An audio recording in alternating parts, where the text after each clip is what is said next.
4 o'clock. Call the meeting to order. Maggie, would you please give us an invocation? Be happy to. Lord, we thank you for bringing us here this afternoon. We thank you for the joy of this day and for the ability to serve our community. We ask that you'll be with us and guide us, our deliberations, our decisions, and that all we do will be in accordance to your will. Amen. Amen. All right, number 1 on the agenda is Visitors Citizens Forum. So any citizen with business not scheduled on the agenda may speak to the Economic Improvement Corporation. No deliberation or action can be taken on these items because the Open Meetings Act requires an item to be posted on an agenda 72 hours before the meeting. Visitors are asked to limit their presentation to 3 minutes. Do we have anybody who would like to speak? Item 2, approval of the minutes. Minutes are in the packet. Anybody have any additions or corrections? I'll make a motion to approve the minutes. Have a motion? Second. Any further discussion? All in favor, raise my hand. Opposed? Okay. Approved unanimously. Monthly reports. 3A. Amy. Afternoon. Happy New Year. Yeah. Go Tigers. Can't miss. You can't miss. You need to get her a raise. Which Tiger? That's a Yeah, lot. that looks like the right color. Yeah, which All right, she Tiger? she looked at me. Oh, she did. Yeah. Okay. All right, I actually do think it's their year, by the way. So, all right, the monthly financial report. So this is the monthly financial report for the month ended December 31st, and we are going to. What's going right here? Okay, we're going to start with the income statement. So for the month of December, we received sales tax revenue of $298,000. And that is just a little bit higher than the previous year. But in the previous year, we had kind of an unusual situation where one of our large taxpayers got a prepayment in December. So December 2018 was unusually large. So it skews that increase. So if we remove the effects of that prepayment, we were actually up 6.7% compared to the prior year. So that's a very healthy amount. And it was driven primarily by our largest retailers. So that's always a good sign to see because that's definitely our largest category. And then even the big retailers within that category are where we saw increases. So. And then this will continue to be an issue in January too. It'll just flip the other way in January, but I'll update you about that then. So on the expense side of things for the month, EIC made regular monthly payments for debt service and administrative services fees. And then in addition, transferred money for 2 projects, $750,000 for the River Trail extension to Schreiner, and $894,000 for the Olympic Drive project. So those were 2 large expenditures. At the end of the month, that leaves EIC, this is moving on to our cash flow forecast, that leaves EIC with a cash balance of $1,798,000. So 1.8 million basically. Very close to what we've been talking about all along, just a little bit higher because our sales tax is coming in a little bit better. Looking forward out into 2020, it's still pretty much the same thing that we've been looking at. We're looking at a low balance of 1.3 million in the second quarter of fiscal year 20. And that's assuming that we make payments in this current quarter to Thompson Drive Partners and for Arcadia and for some airport projects. So assuming all those projects stay on schedule and we make those payments, we could be looking at a low balance of 1.3 million by March, and then climbing back up to a little over 2 million by the end of the year.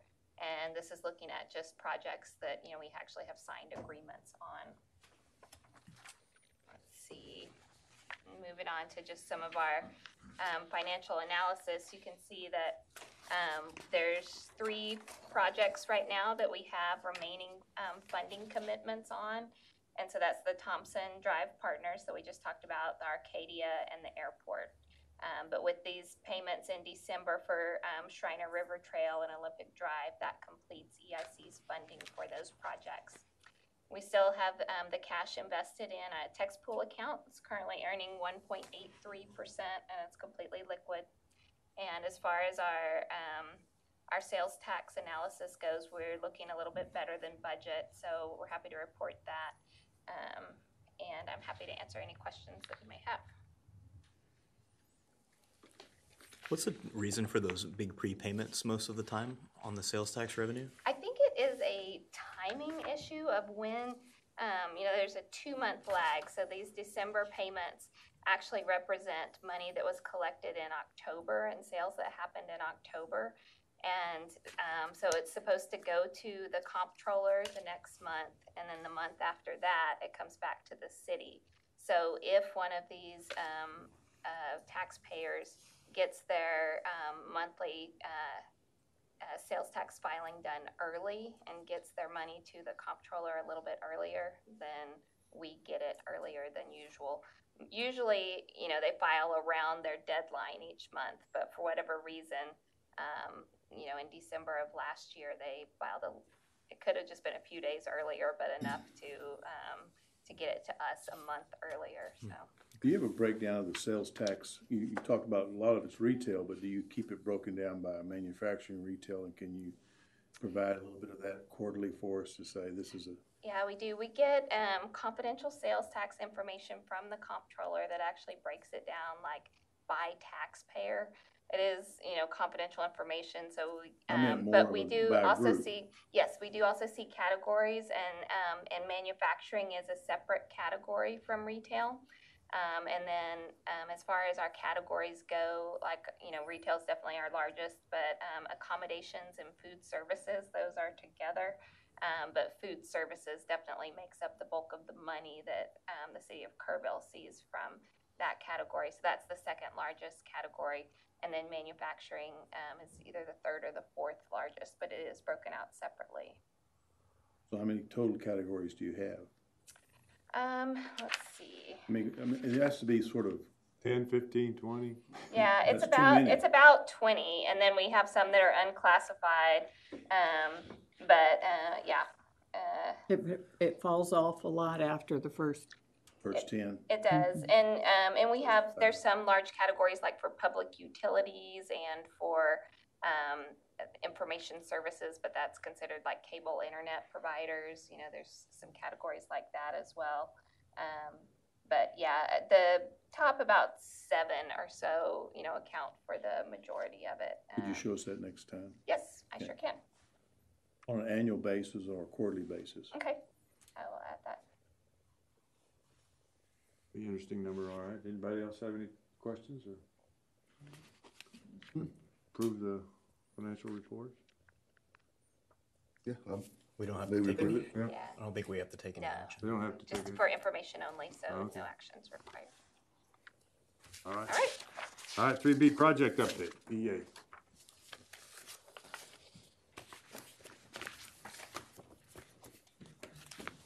Good afternoon. Good afternoon. Happy to present to you guys the 11 projects, I think, that you guys are actively catalyzing economic development activity out in the community.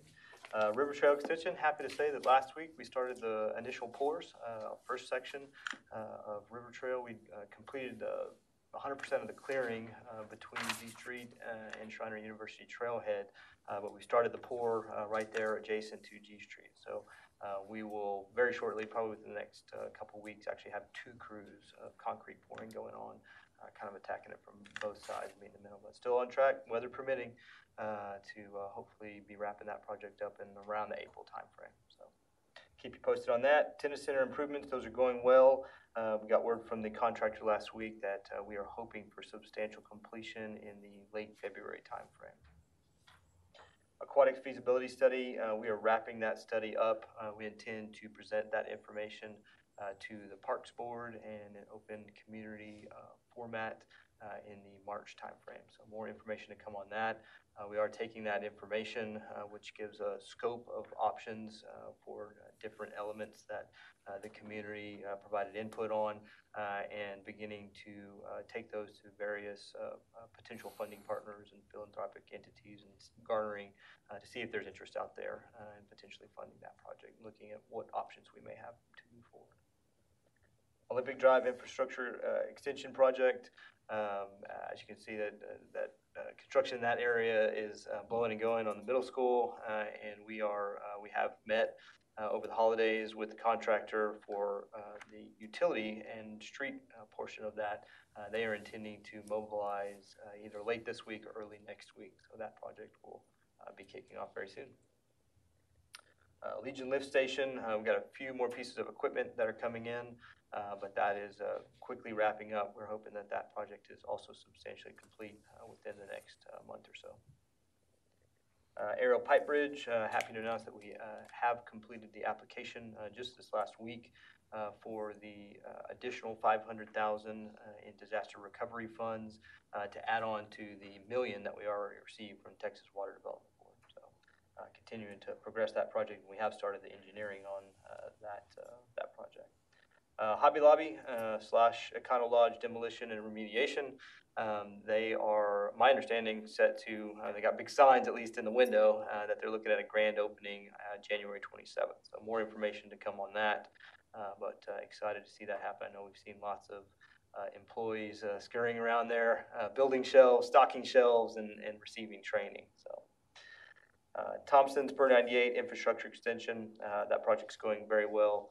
We believe that they are wrapping up most of the off-site infrastructure along that project here in the very near term. So, Arcadia Theater, that project, again, being handled on the private side, has been let, and that construction has started.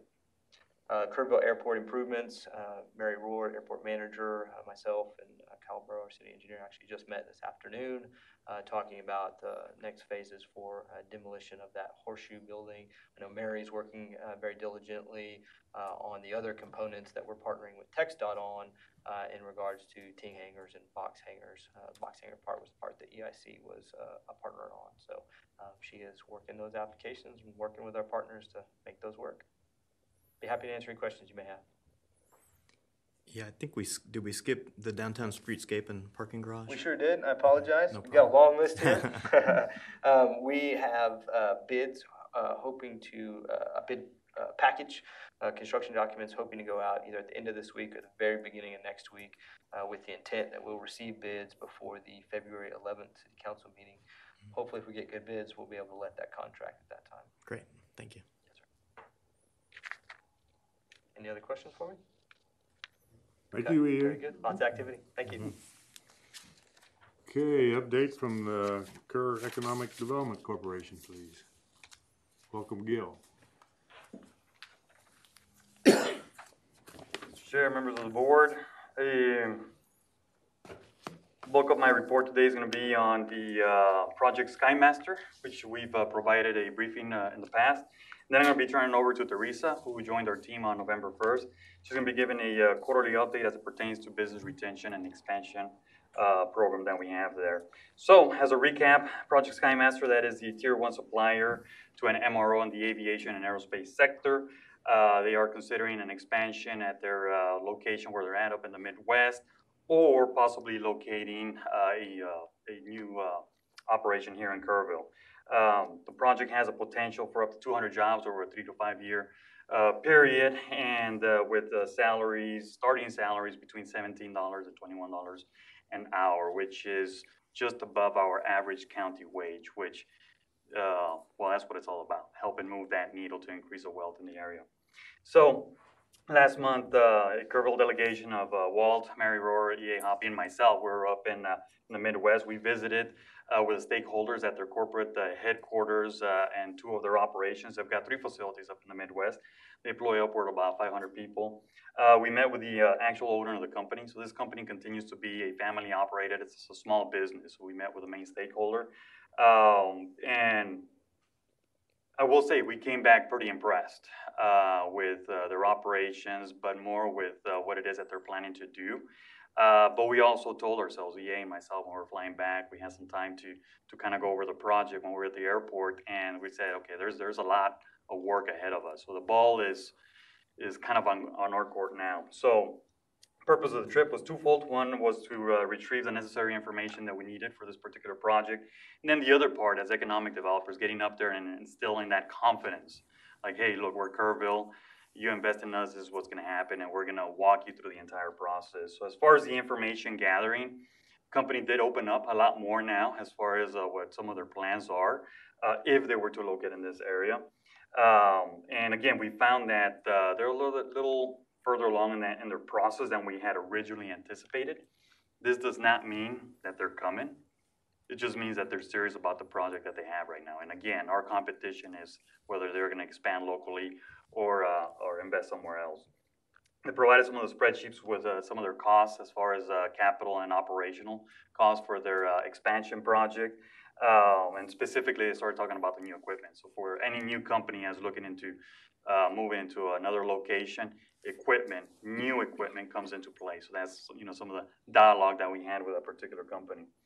On the confidence side, we responded and answered most of their main concerns. Obviously, let's not be naive.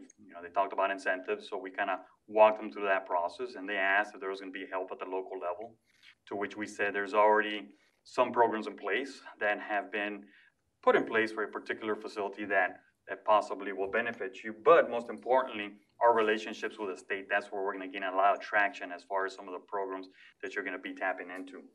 A little bit more on that here in a bit. We walked through several scenarios, and then we started talking about one of the facilities that they're looking at. And then their next concern, which from the onset, this is the main question that they've had, it was workforce. To which, our response was, there's a 2050 comprehensive plan that addresses that. And an extension of that now is the mayor's housing task force that has helped us as far as our planning efforts, again, to accommodate for that housing that we need for their workforce. And it's interesting because, okay, well, I'll go out on a little bit on a limb here. It kind of coincides with the agenda item that's on the city council for tomorrow. They are aware of that particular project, and they have said, look, that particular development is where our future employees are going to live and where they're going to raise their families.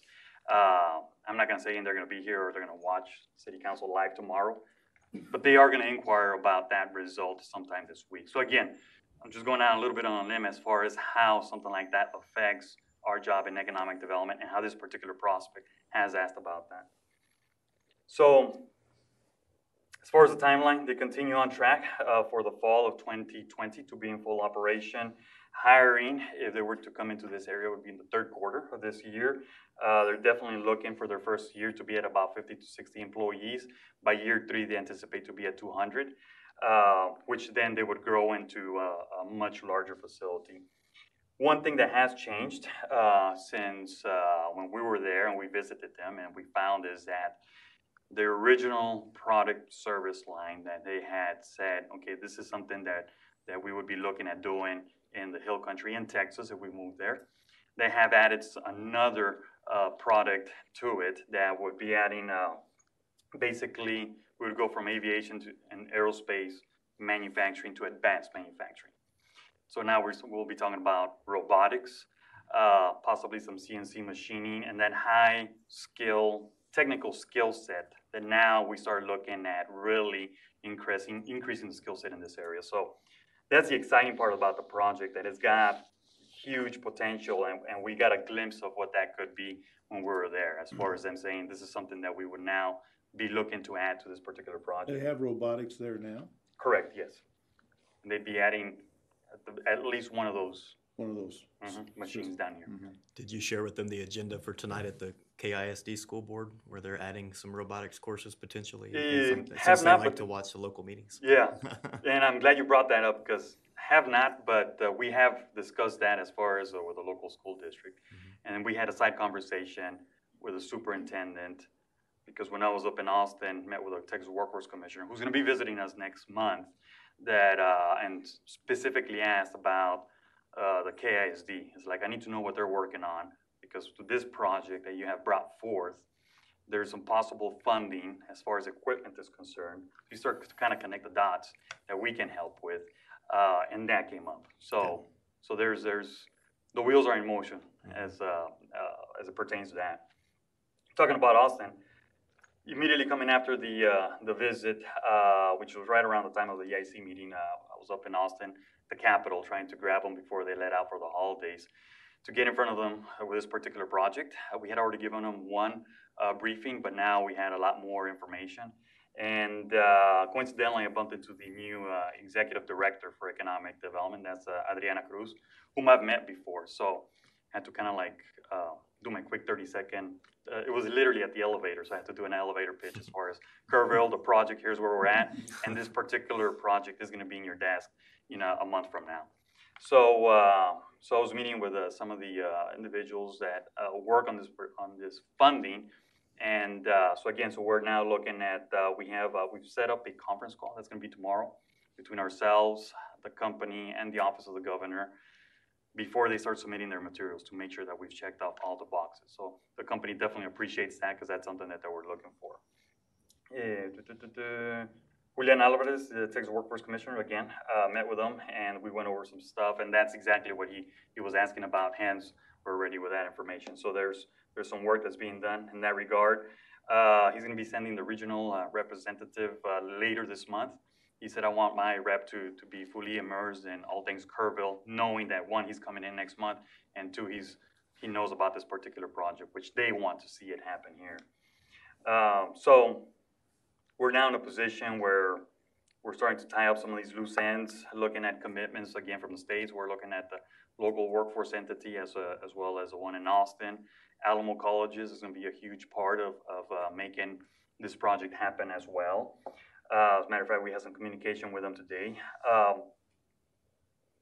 There's 5 parts to the economic development process. So right now, we're now on the 4th phase of the economic development process, which is basically the convening / inclusion part. So a lot of what we're going to be doing now is meeting with a lot of our local community stakeholders to start just providing the facts about the project. For instance, we met with Representative Murr last week, and provided all the information about the project, to which he immediately said, well, the first thing I could do is I can draft up a letter of support and mail it to the owner of the company with your permission. I'm like, absolutely. All those little things go a long way in making the project happen. So this morning we were at the county commissioners meeting, and again, just getting them the information as it pertains to the project, and hey, look, we're going to be coming back as far as putting the deal together. And then the 5th part of the process is actually closing the deal. Now, getting it to sign on the dotted line. So again, just in closing, the bulk of our time, or the majority of our time here in the next 2 to 3 months, is doing a lot of that one-on-one stakeholder meetings with this particular project, and going back and forth with the company as well as the state, and again, all in the name of closing the deal. So, do you have an indication of the incentives they're going to be looking for from us? You do, or have an idea? They were not very forthcoming. It was interesting, because I've worked many projects. A lot of them are very direct as far as like, this is what we need. If you're not able to get us this, we're not going. And this is one of a handful of projects that I've worked at. They just kind of put the spreadsheet up on the screen, and here are our costs, for coming into your community. I'm like, so what is it, right? So there was not a formal ask. So now we have to come back and say, this is what we can do within our parameters. And I would suspect that they would come back and say yes or no, or how else can you help us? Well, when is that supposed to occur, do you think? When will that discussion happen? 30 days, 60 days? In less than 30 days. It's happening almost as we speak. We're going back and forth. One of those pivotal conversations is going to happen tomorrow. Okay. Mm-hmm. Yes, sir. Gil, can I ask a question? Yes, ma'am. At their current location, I know that they are very involved with state financing incentives, have very good state relationships, legislative.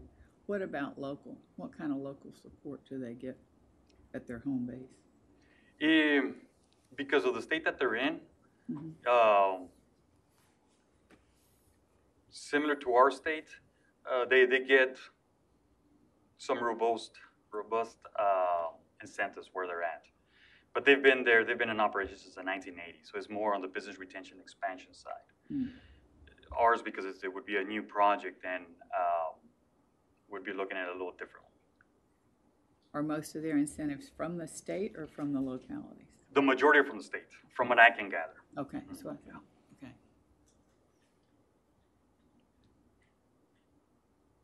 Very good. Okay. Good, yeah, all right. Any other questions on this project before I move on? No? Okay. Okay, so now I'm going to turn it over to Teresa. She's going to be presenting a quarterly report on business retention and expansion, which is, you know, the other leg of the three-legged stool of economic development, right? It's business recruitment, business retention, expansion, and then the marketing side. She started November 1st. She's been fantastic. And she's literally hit the ground running, and she's local, so she's helping me as far as kind of like, okay, so who's out there? So with that, I'll turn it over to Teresa.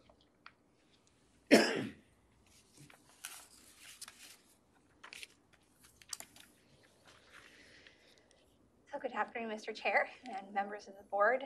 I just wanted to begin by thanking you for the opportunity to be here, and furthermore for the opportunity to continue to build relationships within our community. Through my position at Business Retention and Expansion, I have continued to have those opportunities in various different strategic manners. And in front of you, you've been provided a quarterly report.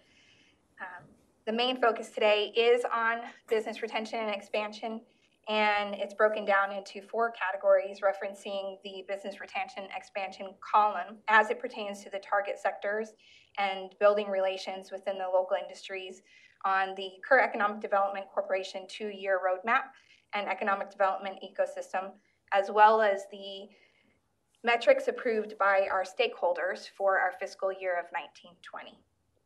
So these categories I've broken down specifically in the way that I make contacts with the businesses in the community. They happen sometimes very organically as I'm out in the community, and those can be 5-minute conversations as I'm out visiting other businesses as I run into contacts throughout my day, or they can be telephone conference calls that I've arranged to make that initial contact with businesses. Or they can be facility tours that I've arranged in order to go and meet our primary employers, either that I visited in the past or new opportunities as they're presented. So as they're laid out, since November 1st, I've had the opportunity to have 12 telephone conference calls.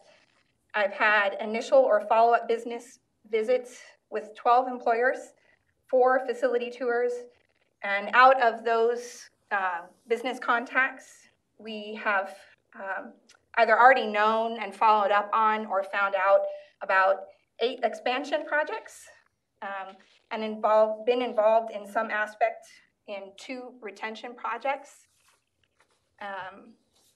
One I'd like to speak briefly about. We were reached out, we were contacted by a local business. And although they're a non-primary employer, it's part of my passion here in this community to assist businesses in any form that we can. And so this business was struggling, had some obstacles he was facing, and we were able to put them in contact with several resources within the community, grant writing resources, other businesses that might have the opportunity to sell or help with equipment purchases, used equipment. And those are the opportunities that I have as I go out and I'm interacting with the businesses, making contact either with resources that I've acquired or that toolkit that KDC is beginning to form and assisting them. So it's more than just the primary employers within our community. It comes down to even our smaller businesses and helping them in any manner in which we can do that. So any questions about those contacts or visits? Chris, can you elaborate a little bit on the 250 medical jobs? Where are those coming out of? So that would be specifically about the Kerrville State Hospital expansion. When is that expected to happen? So that is slated to begin, I believe, this year. So they are actually already in the process of beginning to train some of those employees. We actually had the opportunity to visit that facility in December and go on a tour of that project. Okay. With all the new jobs coming and then some of the other employers that have had some layoffs and furloughs, is there a central place through y'all's organization or through the chamber to find job postings and for these employees to go and look for some of these jobs and find out the requirements and who to contact? Is there a kind of a central database somewhere that these people can be directed to? Workforce Solutions has an excellent database. They also offer services. So you can go in, they offer services for resume building, job placement. So they're an excellent resource. They have an incredible facility there. Okay, great. They also offer various training opportunities. And we also work, now we've developed a lot of coordination between Workforce Solutions, Kerrville ISD, and a lot of other employees working with opportunities and funding moving forward with the employers that are here. Okay, great. Thank you. Chamber and EDC is also doing some more informal networking assistance and placement assistance for some of the key individuals in these companies. Great. So moving on to future opportunities for Kerrville Economic Development Corporation, and as we're looking specifically into our marketing efforts, up until this point in time, we've been doing most of our posting on Facebook, and those have just been posting of events and posting of news articles and such within the community, or economic development, sharing of other messages. And you'll see that as we move past the Hill Country Economic Summit, that phase of our social media posting will become a more targeted message, and our social media presence will be much more geared towards a regional and targeted message. So right now you can visit kerredc.com. You can see the progress that we've made with our commercial property database. You can also see the news feeds and the Facebook posts that are automatically updating to our website.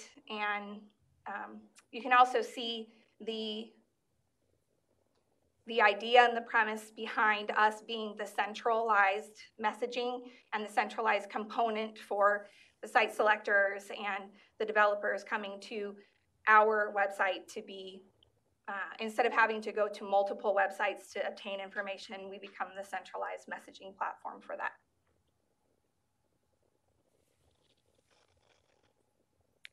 Can I ask a question? Yeah, very good. She has a question. I just have a question. On future plans, have the jobs that were announced, I think, last year for Peterson Hospital, are those still coming online this year, in addition to the state jobs? There's a continuous turnover at Peterson Health. There's still about 70 openings. They get filled and then new ones come up. It's not a concerted program where they say we need 70 jobs for this particular purpose or this particular category. So it's kind of an ongoing. It's ongoing. It's not a new expansion. It's not project specific, but it is, it is an ongoing issue with respect to staffing and hiring, particularly, at the staff level. Housing, everything else, yeah. But that's going to be, I think, an ongoing issue with Peterson, where they're continuing. There is some growth within Peterson in terms of new services coming online, but there's also some attrition and just some turnover as well. Anything else for Teresa? All right, thank you very much, Teresa. Thank you.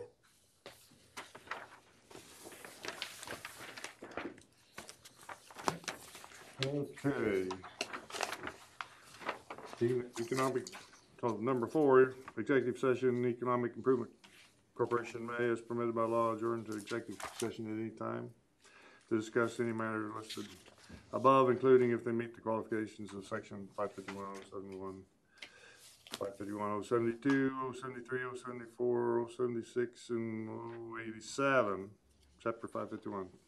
So, we have a couple of items. We have a motion to.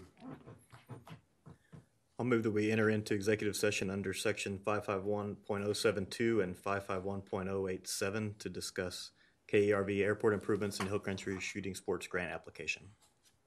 All right. Second. Second. Any discussion? All in favor? Raise your right hand. Adjourn to executive session. Okay, we'll be back in session after back in public session after the executive committee. No action occurred, no action was taken, no votes were taken, nothing to report. 5th item on the agenda, possible action for that, with none. It's number 6, items for future agendas. Anything on their mind? All right, any announcements, anything else? We declare the meeting adjourned.